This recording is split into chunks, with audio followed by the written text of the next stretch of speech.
Which literary classics are actually worth reading? 1984 George Orwell. In the same vein, Brave New World, Aldous Huxley, which I actually preferred. The Strange Case of Dr. Jekyll and Mr. Hyde by Robert Louis Stevenson. As someone who hates reading, this is a really good one. To Kill a Mockingbird. I don't know, is this one still relevant? Please note heavy use of sarcasm. TBF, there aren't a whole lot of chivalrobes in need of bustin' up nowadays. The Count of Monte Cristo by Alexander Dumas. It's often portrayed as a revenge tale, but I think it's much more than that. Of Mice and Men by John Steinbeck. I very much enjoyed 20,000 Leagues Under the Sea. It's really interesting seeing how Jules Verne describes his idea of submarines before they even existed. Brave New World, Aldous Huxley. Frankenstein. It's written in an older way of talking but still very understandable, and much different than what you expect from watching movies and such. The Giver. There are some things in books that cannot be portrayed in movies. The fact that they've been tried to make a movie out of this one was bold. The Grapes of Wrath by John Steinbeck is a harrowing book that, if you like tragedies, is awesome. It's probably the most horrible amazing book I've ever read. Anything by Kurt Vonnegut is great, in my opinion, if you like kind of out there, classic literature. Slaughterhouse-Five is probably his most famous book, and it's a good read if you like science fiction-infused anti-war stuff. My favorite work of his is Cat's Cradle, though. It's hard to explain, but it hooked me instantly. The Count of Monte Cristo is awesome too. It's such an epic story of losing everything, seeking and finding revenge, and realizing that wealth and revenge aren't as important as you think they are while still being important. Fahrenheit 451. It's woke. Maybe 'cause I had to read it over the summer for high school, but I didn't much enjoy it. Then talking about how important it is that the chapter is titled Sand in the Sieve for a few days didn't help. Actually, the more I think about it, the book was good. School sucked the enjoyment of reading out if the book. Crime and Punishment by Dostoevsky. Also, everything else by Dostoevsky. Pride and Prejudice. It never gets old for me. The Brothers Karamazov. Pride and Prejudice is very witty and a worthwhile read. And I say that as a 34-year-old male that doesn't normally read romances of any sort. Flowers for Algernon. The Great Gatsby. One of the few books I was forced to read in high school and actually enjoyed at the time. That particular book happens to be my least favorite out of everything I've ever read. I'd rather watch paint dry every minute I would have spent than read it again. Candide by Voltaire. Quick adventure-packed story about how to cope with the brutal nature of life. Good for plane rides and beach days. The Metamorphosis by Franz Kafka is really good. It's quite short but tells an amazing story in such a short amount of time. I actually really enjoyed Jane Eyre by Charlotte Brontë. Yes, I know it's a long book, about 400 pages, but truly, I was captivated from beginning to end. Siddhartha by Hermann Hesse and the Foundation series by Asimov. Anything by Mark Twain, but especially Huckleberry Finn. If you were forced to read it in high school and hated it, I recommend reading it again on your own. A lot of thought-provoking humor. One of my favorite books from him is one of his least known. It's called Letters from Earth. It's about Satan writing back to the other angels during his exile on Earth, and straying more morally as the book goes on. It was the last book he wrote before he died, and it was banned for a short time because people interpreted it as anti-Christian just because it was from the perspective of Satan. Dracula by Bram Stoker. Calvin and Hobbes.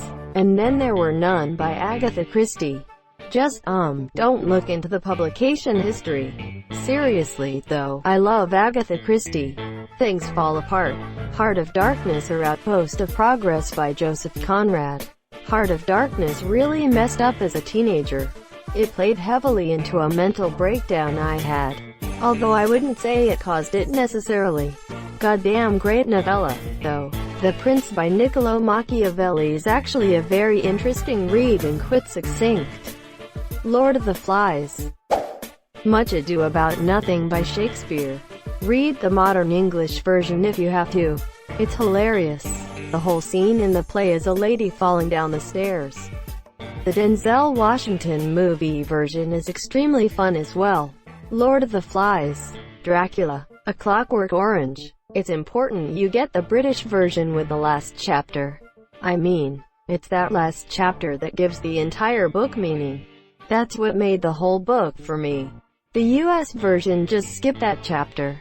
I guess for the lulz. The Grapes of Wrath. One of my absolute favorites. Anna Karenina. Tolstoy *, those * people. I Have No Mouth and I Must Scream by Harlan Ellison. It's a short story from the 1960s with a radio drama and a video game based after it with even more lore for the original story. If you don't like depressingly bleak, post-apocalyptic science fiction, I would not recommend it. However, if you do enjoy that kind of thing like I do, then I would highly recommend it. The main antagonist, AM, is thought to be the trailblazer for other psychotic AI in fiction, and is the most terrible bundle of pure hatred. If you like devastating villains, you'll love Hi Monsieur. All Quiet on the Western Front. A great book illustrating the tragedies of war, based on the author's own experience in WW1 no less. Historically, side note, but the Nazis were unsurprisingly against an anti-war book, so they banned and burned copies. The author, Erich Maria Remarque, was forced to flee Germany, but his younger sister was not so lucky. She was found guilty of undermining moral by saying the Germans weren't going to win the war. However, they were retaliating against Remarque's book, made obvious by them telling her, "Your brother is unfortunately beyond our reach. You, however, will not escape us." She was beheaded and the Nazis sent the bill for her execution to Remarque's other sister. The Handmaid's Tale. Slaughterhouse-5, Kurt Vonnegut. I actually just made my first trip to Tralfamadore 4 about a month ago. So it goes. Yay. I absolutely loved Vonnegut during high school. In my senior year, we had to write a thesis. Long one. About 3 books of our choosing, and I decided to choose SH5. Cat's Cradle and Mother Night. Loved all 3 of them.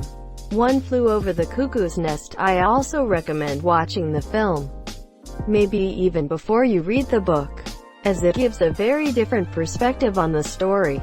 I won't spoil why though. The Catcher in the Rye. The Picture of Dorian Gray. Catcher in the Rye was amazing. East of Eden. Believe it or not, the Bible, the whole Old Testament, is full of crazy stories. People fighting giants, people sacrificing their kids to idols, betrayal, incest, murder, etc. If you read a translation that is in contemporary English, it's even better. I had a HarperCollins study Bible during my undergrad that was so handy and interesting. There were comprehensive notes that explained the context of each chapter, verse, including its connection to previous stories in the Bible, scholarly debate, theories on its origin, etc. Incredibly informative, especially for someone who wasn't raised reading the Bible. I really wish I had held on to it after school. Based solely on your post, I just went to that rich guy's K digital book site and bought it. I'm an atheist, and wasn't raised with the Bible, so I'm hoping it comes in handy. Edit. Spelling. Black Beauty. Sad book, but it is a treasure. The Woman in White. Wilkie Collins. This novel created so many of the plot tropes you see every day. It was seriously groundbreaking. I agree with a great many, nearly all, of the suggestions from others. I don't believe anyone has suggested any books by black writers though, other than Things Fall Apart and The Count of Monte Cristo. With that in mind, I would suggest *The Invisible Man by Ralph Ellison, *Native Son by Richard Wright, *Beloved by Toni Morrison, *Their Eyes Were Watching God by Zora Neale Hurston. *A Lesson Before Dying, by Ernest Gaines. *I Know Why the Caged Bird Sings, by Maya Angelou. Corrected Thanks Spruce Moose. *The Color Purple, by Alice Walker. *Go Tell It on the Mountain, by James Baldwin. Another great book is The Stranger. Great book, very short too. Animal Farm and the Scarlet Letter. Divine Comedy by Dante Alighieri. Don Quixote, Little Women is a great read. If you liked either of the movies, I'd highly recommend it, and there are 2 sequels that haven't been adapted for film. Little Men and Joe's Boys. The Hobbit and the Adventures of Tom Sawyer. The Adventures of Huckleberry Finn. Any Edgar Allan Poe stories, poems. Count of Monte Cristo. The Wizard of Oz by L. Frank Baum. The entire Oz series is just super fun. I always loved Patchwork Girl of Oz and TikTok of Oz the most when I was a child. Lolita, 100 Years of Solitude. Might be too on the nose right now, winking face. The Glass Menagerie. Just because I think it's deserving of being considered a classic.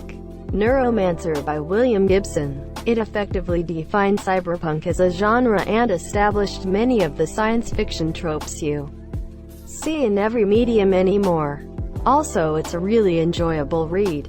Notes from Underground by Dostoevsky. It has some really great quotes, especially if you are a cynical person. It's also pretty short, 90-ish pages. I used to be cynical, now I'm just tired.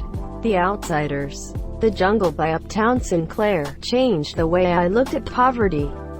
The Stranger by Albert Camus. Crime and Punishment. Look for a good translation though.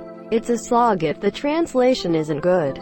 The Odyssey. I first read it in 8th grade with a Greek English teacher, and by the end, I felt as if I knew the characters. Once you overcome its immense length, it's a wonderful read that comments on human nature.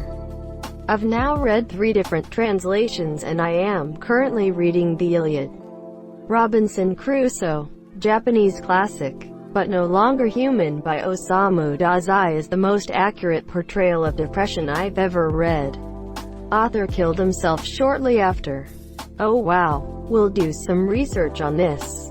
Thank you. On a separate but related note, Miriam Toews' All My Puny Sorrows is a great look at what it's like to love someone with depression, inspired by a true story. Death of a Salesman. You really feel bad for Willie despite the poor decisions he makes. Great read. The Poor American Dramas. You're the masks we put on. Glad I checked out this thread because I had somewhat forgotten brilliant perspective-altering books like this. I have a bit of a love-hate relationship with that play. It is incredibly good, in a thoroughly depressing way. But between high school and college, I had probably 5 or 6 different professors try to force-feed it to a bunch of kids who either weren't interested, just didn't get it, or were in been there done that mode. I've enjoyed every Thomas Hardy book I could get hold of. Hard not to describe them as cheek lit, but they do a great job of portraying mid-19th English society, the drudgery and despair of rural life, the reality of living without electricity or plumbing or cars or medicine, of living with a real likelihood of famine. White Fang by Jack London. This made me cry every time I reread it. Divine Comedy is a decent read. I'd also give The Portrait of Dorian Gray a go. I absolutely loved Hitchhiker's Guide to the Galaxy. I had to read it for a class and I've never had more fun reading an assignment that in a modest proposal, but only so people will stop giving me weird looks when I suggest eating babies to solve world hunger. The Catcher in the Rye, Oedipus Rex, Antigone 2, Blood Meridian. Yes. Also, username checks out. Ham on Rye is very good. The writing style is blunt and honest. If you like a challenge. Faulkner is an amazing author. Absalom. Absalom is my favorite, but As I Lay Dying is more accessible and also extremely good. How about A Little Love for the Sound and the Fury? Yeah, it's a tough read. but it's worth it. The first section is the only really hard part, and it's actually kinda funny and makes perfect sense once you figure out the joke. Greater than. Consider the soliloquy from Macbeth, from which the book takes its name. The opening section is quite literally a tale told by an idiot. Less than. I read that for a class and would have hated it if it weren't for some guidance from TJE teacher. Instead I loved it. Light in August was dense but beautifully written. Maybe I'll put Absalom next in my Faulkner lineup. Thank you so much for watching and have a good day.